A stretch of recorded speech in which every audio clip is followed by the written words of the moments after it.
I know कि reels देख देख के सभी का अटेंशन स्पैन जो है वो 10 सेकंड का रह गया है, लेकिन अगर आप लोग अपनी और अपनी फैमिली की हेल्थ को लेकर सीरियस हैं तो ये वीडियो आपको लास्ट तक जरूर देखनी चाहिए। Hello everyone, this is your friend doctor Manish Rana and welcome back to my YouTube channel. आज हम जिस मेडिसिन के बारे में बात करने वाले हैं उसका नाम है गैस का कैप्सूल, एसिडिटी की दवा।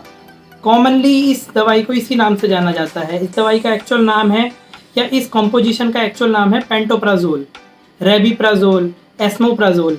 एक्चुअली ये जिस क्लास ऑफ ड्रग में आती हैं उसका नाम है प्रोटॉन पंप इनहिबिटर्स। अब ये वीडियो आपके लिए एक्सट्रीमली इंपॉर्टेंट इसलिए हो जाती है क्योंकि अगर आप या आपके जानने वाला ये दवाई लंबे समय से इस्तेमाल कर रहा है तो आपको खून की कमी होने का, पेट में इन्फेक्शन होने का, आपकी हड्डियां कमज़ोर होने का पूरा रिस्क है अगर आप इसे बिना किसी प्रेस्क्रिप्शन के लंबे समय से एसिडिटी के ट्रीटमेंट के लिए यूज़ कर रहे हैं। तो आज की ये वीडियो आपको ज़रूर पूरी देखनी है। आई नो कि रील्स देख देख के सभी का अटेंशन स्पैन जो है वो 10 सेकंड का रह गया है, लेकिन अगर आप लोग अपनी और अपनी फैमिली की हेल्थ को लेकर सीरियस हैं तो ये वीडियो आपको लास्ट तक ज़रूर देखनी चाहिए। हमारी वीडियो का सबसे पहला जो टॉपिक है वो आपकी जान लें कि ये दवाई जो है वो कैसे काम करती है। जो प्रोटॉन पंप इनहिबिटर है, अगर वो आपके पेट में एसिड का जो प्रोटेक्शन है, हमारे पेट में नेचुरली हाइड्रोक्लोरिक एसिड जो कि हमें बैक्टीरिया से फाइट करने में, खाने को डाइजेस्ट करने में हेल्प करता है, वो नॉर्मली प्रोड्यूस होता है। लेकिन ये जो दवाई है इसका काम है कि उस एसिड के प्रोडक्शन को कम करे।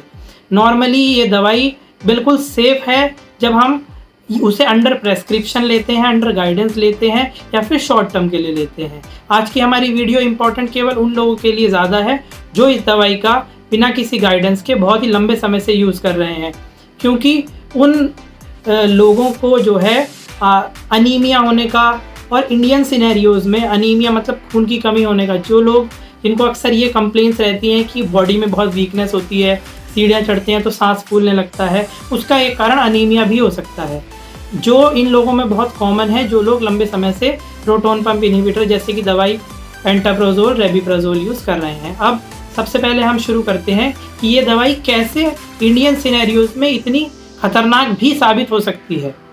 अगर आप प्रोटॉन पंप इनहिबिटर लंबे समय से इस्तेमाल कर रहे हैं तो आपको आयरन की कमी हो सकती है, विटामिन B12 की, कैल्शियम की, और भी बहुत सारे माइक्रोन्यूट्रिएंट्स एंड मैक्रोन्यूट्रिएंट्स हैं जिनकी आपके शरीर में कमी हो सकती है। अब ये सब तभी है अगर आप लंबे समय से इस्तेमाल कर रहे हैं। अब ऐसा होता क्यों है? देखिए, इंडियन सिनेरियोज़ में खास करके जो फीमेल्स हैं जिनकी 45 से ज़्यादा एज है या जिनके पीरियड्स अब बंद हो गए हैं, फीमेल्स में लंबे समय से आयरन की कमी तो होती ही है, जिसके कारण इनके शरीर में खून कम होता है। साथ ही साथ क्योंकि वो लंबे समय से प्रोटॉन पंप इनहिबिटर ले रहे हैं तो विटामिन B12 की कमी और कैल्शियम की कमी भी इनके शरीर में होती है। साथ ही साथ अगर फीमेल है और मेंस्ट्रुअल साइकिल पूरी हो चुकी हैं, 45 एज क्रॉस कर चुकी हैं, तो उनके शरीर में ईस्ट्रोजन जो कि एक प्रोटेक्टिव हार्मोन होता है जो कि हड्डियों को कमज़ोर होने से बचाता है, वो भी कम है। साथ ही साथ हमारे इंडियन सिनेरियोज़ में हम इतना एक्सपोज नहीं है नेचुरल सनलाइट के, तो हमारे शरीर में विटामिन D भी कम है, जिसकी वजह से कैल्शियम का एब्जॉर्प्शन और ज़्यादा कम हो जाता है।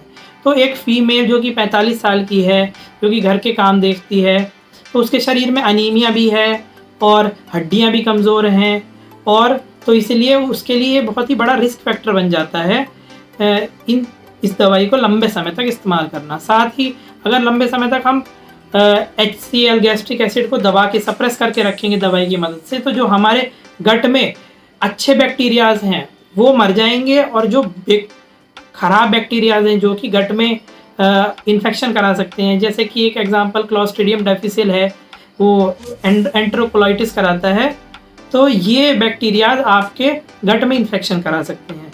तो इसलिए जो आपकी ख़राब आदतों की वजह से आपको एसिड प्रोडक्शन हो रहा है, उसके लिए आप ख़राब आदत को सही करें, ना कि आप उसके ऑल्टरनेटिवली लंबे समय तक रोज़ एक गैस का कैप्सूल, गोली, एसिडिटी के नाम पर रोज़ एक दवाई गोली लेना शुरू कर दें, जिससे आपके नॉर्मल नेचुरल शरीर की जो बनावट है उसमें गड़बड़ हो रही है। ठीक, तो अब हम जानेंगे कि कैसे इस दिक्कत से आप बच सकते हैं।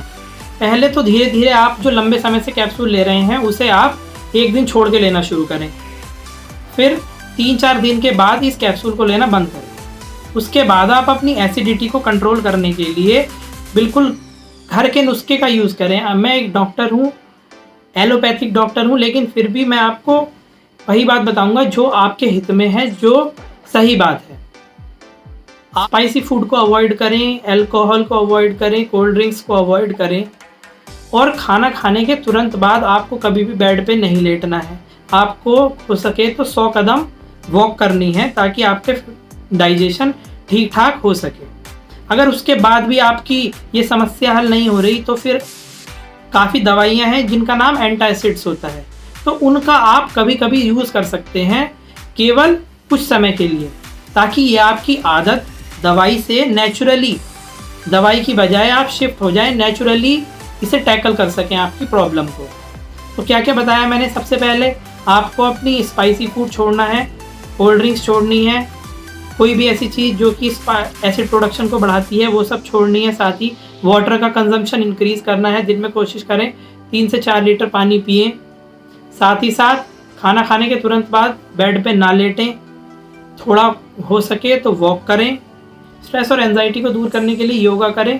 लेकिन मुझे पता है कि ये सारी बातें करना बहुत आसान है, लेकिन इस चीज़ को फॉलो करना थोड़ा मुश्किल है। तो आप कोशिश करें कि अपने पूरे फैमिली मेंबर्स के साथ वीडियो को शेयर करें, इस चीज़ के बारे में जागरूकता जगाएं और लोग मिल के इस प्रैक्टिस को आगे बढ़ाएं। इससे आप ये रोज़ की दवाई से भी बच जाएंगे, आपका पैसा भी बचेगा और आपका स्वास्थ्य भी अच्छा रहेगा। Thank you for watching the video.